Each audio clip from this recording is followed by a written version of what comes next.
गावाला असून पण आपली डिझायनिंगची सर्व कामं इकडून चालू होती. म्हणून मग सकाळपासून डिझायनिंगची कामं केली. मग दुपारनंतर म्हटलं चला थोडं फिरून येऊयात. गावाला तेवढं बरं आहे, दिवसभर जरी कामं केलं तरी थोडंसं शेतात फिरून आलं की सगळं माइंड फ्रेश होतं आणि परत कामाला सुरुवात करता येते. म्हणून मग शेतात फिरायला गेलो. पाहिलं तर पावसाचं वातावरण झालं होतं आणि तसंही गेली 4-5 दिवस इकडे खूप सारा पाऊस होता. त्याच्यामुळे बघा शेतात थोडं असं चिखलाचं झालं होतं, म्हणून त्याच्यातून चालत मी मस्तपैकी रानात फिरत गेलो. तेवढ्यात पाहुणे भेटले. म्हटले चला मोटार बंद करायची. आपल्याला एक तर त्यातलं काही कळत नव्हतं, म्हणून त्यांच्या मागोमाग गेलो.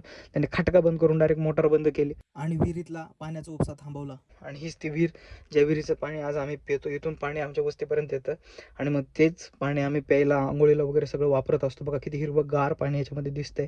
आणि पाऊस पडल्यानंतर लगेच शेतातली कामं चालू होतात, म्हणून नांगरटीची कामं चालू होती. मग ते पाण्यासाठी थांबलो आणि त्याच्या मागे लगेच ते पांढरे बगळे असतात, पण त्याचं नेमकं काय करतात मला माहीत नाही. लहानपणापासून जेव्हाही नांगरट चालू असते तेव्हा ते पक्षी मी बघत असतो. पण मला वाटतं नांगरटीमध्ये जे काही जमिनीतले किडे आळे वगैरे असतात ते खात असावेत असं मला वाटतंय.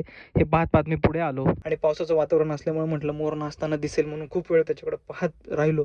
नाचताना तर काही दिसलं नाही, पण तो असा चालत फिरत होता. ते पाहिलं आणि मग घरी येताना म्हटलंय बघा कसं पावसाचं वातावरण झालेलं आहे, म्हणून लवकर घराकडे चला म्हणून पटपट घरी गेलो. घरी आल्यानंतर पाहिलं तर पिल्या असं माझ्या आजोबाला पण त्यांच्या पंजोबाला असं खाऊ घालत होता. 2 घास तो खायचा, 1 घास त्यांना भरवायचा. असं करून पिल्या त्यांना जेवण भरवतो. तोपर्यंत तुम्ही मला फॉलो करून घ्या.